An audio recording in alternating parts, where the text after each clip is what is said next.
Des élections présidentielles et législatives prévues en 2016, un article litigieux de la nouvelle loi électorale, puis une crise politique qui se joue dans la rue et au Sénat, un revirement de la majorité présidentielle. La RDC a-t-elle tourné la page de la crise politique et que se passera-t-il d'ici 2016 ? James Munganga, bonjour. Bonjour. Vous êtes le président du collectif des journalistes congolais en France, mais également le directeur de la publication Panafrica International. Le revirement du Parlement, est-ce la peur du syndrome burkinabé ? Je crois que la situation qui se passe en RDC aujourd'hui est presque semblable à ce que le Burkina Faso a connu. Et à la seule différence, peut-être, que le peuple burkinabé était presque peut-être habitué à des manifestations.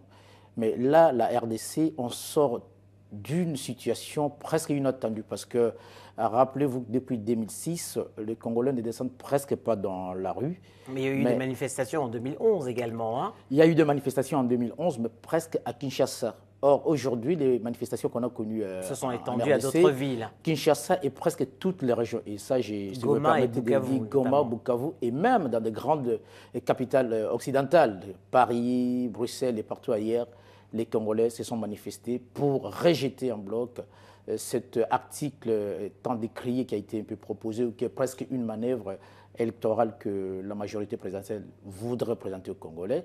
Et pour revenir à la question, je pense, oui, qu'on peut vivre la situation que le Burkina Faso a connue. Alors, il y a eu un revirement du Sénat, mais ce qu'on constate également, c'est que la CENI, la Commission électorale indépendante, n'a toujours pas annoncé quel serait le calendrier électoral. Tout partirait de la session parlementaire qui aura lieu au mois de mars, si je ne me trompe pas, où l'opposition et la majorité présidentielle attendent que la Commission nationale d'élection de la CENI donne un peu l'échéance électorale. Quand est-ce qu'on va commencer avec les élections locales, régionales, sénatoriales, législatives et même présidentielles. Donc d'ici fin mars 2015, la situation en RDC peut encore s'enflammer. Il suffit tout simplement d'une petite étincelle pour que les choses se passent très mal au Congo. Vous savez que depuis cette situation, d'abord nous déplorons qu'il y a eu environ 48 morts. Selon la FIDH, mais le gouvernement en annonce 13. Oui, le gouvernement ne peut donner que les chiffres qui lui sont favorables, mais nous, en tant que journalistes, en tant que les gens de la société civile, les organisations internationales ont bien comptabilisé, il fait 48 morts, 48 Congolais qui ont péri dans ces événements. Alors, la suite, je pense que ça sera un peu difficile. Et la grande question, ou la chose qui peut un peu atténuer la colère des Congolais, c'est que Kabila lui-même se prononce d'une manière un peu officielle.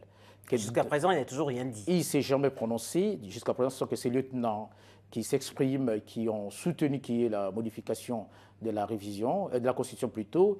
Ils ont soutenu que les élections peuvent avoir lieu juste après le recensement, et sachant que le recensement ne pourra pas être fait avant 4 ans. Et je vous signale qu'il y a le recensement de la police congolaise avec la Banque mondiale et qui, jusque-là, a pris 4 ans. 4 ans dans certains coins, dans un pays plus grand que la France, 4 fois plus grand que la France. Et je ne pense pas que d'ici là, les recensements peuvent avoir lieu. Mais la grande équation, c'est que le silence du président Kabila, c'est lui qui peut se prononcer au moins officiellement, qui ne se présentera pas en 2016 et que la constitution congolaise ne sera pas retouchée. Alors, l'autre incertitude, c'est également qui va financer cette élection présidentielle. On sait ce qu'ont coûté les élections de 2006 et de 2011 déjà. En 2006, les élections étaient presque soutenues, comme on l'a dit, selon le gouvernement congolais, à 100% par la communauté internationale. Et en 2011, rappelez-vous de ces élections qui ont été très mal organisées, des reproches qui ont été faits au président Kabila. Il dit, les gens ont répondu, le gouvernement a répondu, nous avons organisé ces élections de nous-mêmes, vous n'avez aucune leçon à nous donner. Et là, en 2016, je pense qu'on craint surtout le financement, ça viendra d'où? Parce que jusque-là, il n'y a aucune loi budgétaire sur les élections. Et bien qu'il y ait un programme, bien qu'il y ait une commission, mais je pense qu'on aura du mal à voir comment est-ce que ces élections auront lieu et qui vont les financer. Alors, cette crise a montré, James Munganga, des fissures dans la majorité présidentielle, parce qu'on sait notamment que le gouverneur du Katanga, Moïse Katumbi, n'est pas favorable à cette modification. Mais il n'est pas le seul. Il n'y a pas que Moïse Katumbi. Donc, il y a Moïse Katumbi qui est l'homme fort de la première région du Congo. Le Katanga. Le président, oui, le président d'un grand club que connaît bien, le club Mazembe. Mais il est parti parce qu'il a dénoncé cette manœuvre. En dehors de Moïse Katumbi, il y a celui qu'on appelle Jean-Claude Muyambo, un aussi des leaders très fidèles de Kabila qui était au Katanga. Sachez que le Katanga, c'est la région de Kabila. Et en dehors d'eux, il y a bien d'autres qui se prononcent et qui ont presque rejoint l'opposition. Et aujourd'hui, je vous parle, certains de ces anciens amis sont aujourd'hui emprisonnés. Le cas de Jean-Claude Muyambo, pour avoir dit « je suis de la majorité, mais je ne veux pas soutenir cette loi, je ne veux pas que le président Kabila se présente en 2016 », il est aujourd'hui en prison. Le président du club, donc le gouverneur Katumbi. Moïse Katumbi, a parlé d'un faux troisième penalty. Un faux troisième penalty que l'arbitre a favorisé. C'est juste comme c'était sportif. Il a un peu essayé une image d'une image du football. Et lui, au moment où je vous parle, c'est presque devenu une personne non grata. Et d'ailleurs, qui n'est pas au Congo, mais qui serait sorti. Donc, vous voyez au moins comment est-ce que la majorité présidentielle se fissure.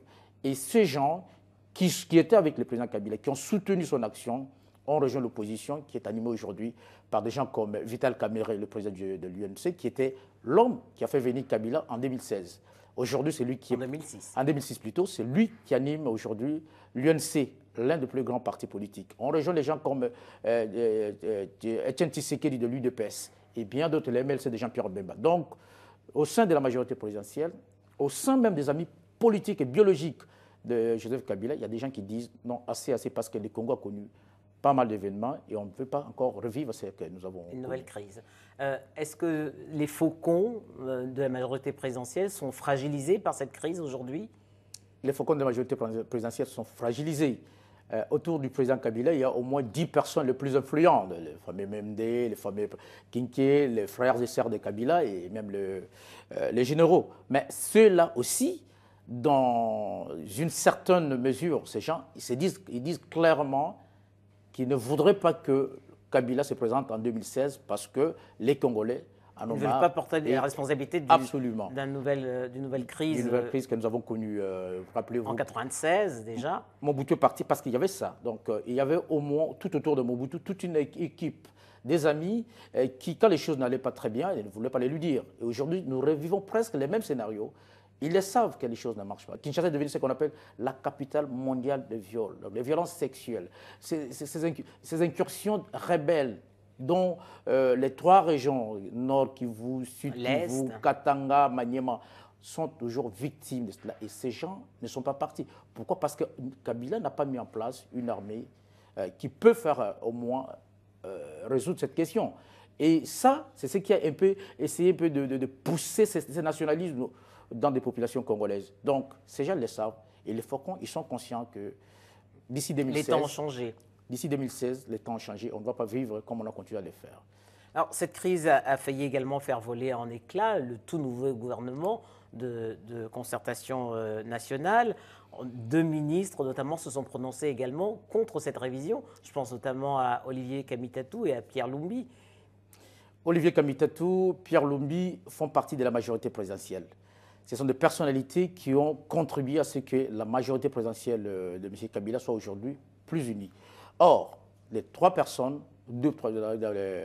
si je peux parler de Olivier Kamitatou avec l'ARC ou Pierre Lumbi avec MSR, ces partis se sont prononcés clairement, même au sein du Sénat, au sein de l'Assemblée nationale, qui ne pourront plus soutenir la révision constitutionnelle. Donc, il n'y a pas seulement que le proche ami de Kabila, mais aussi ses amis politiques.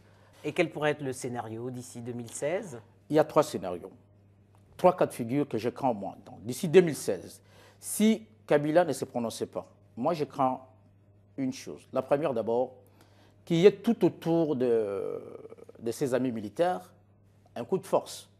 Parce que ça aussi, quand il y a un coup de force, et connaissant mon pays, je pense qu'on n'est pas rassuré que ce coup de force peut être quelque chose. La troisième, comme à l'époque de l'arrivée au pouvoir de Mobutu. Le deuxième cas de figure, admettons que Kabila aujourd'hui démissionne. Si Kabila démissionne, selon la constitution congolaise, c'est le président de l'Assemblée du Sénat qui les remplace. Or, mais son mandat court jusqu'en 2016. Or, le même Sénat. Non, admettons que avec les soulèvements populaires, avec la colère, avec tout ce qui va se passer, avec la pression, qui dit, écoutez, je démissionne aujourd'hui. Selon la constitution congolaise, s'il démissionnait aujourd'hui, c'est le président du Sénat qui va prendre la place. Or, le même président du Sénat, le même Sénat, au-delà du mandat, il y a fait 3 ans que le mandat de ces gens-là il est plus légitime. Il est plus légitime. Donc, la légitimité ne sera pas. Et il y aura quoi encore? Peut-être un coup de force. Le président Kengo ne peut donc pas succéder, assurer l'intérim. Non, il ne peut pas assurer parce qu'il n'est pas, disons les choses clairement, il est plus légitime. Le troisième scénario, c'est ces malheurs qu'on connaît au Congo, avec la floraison des rébellions.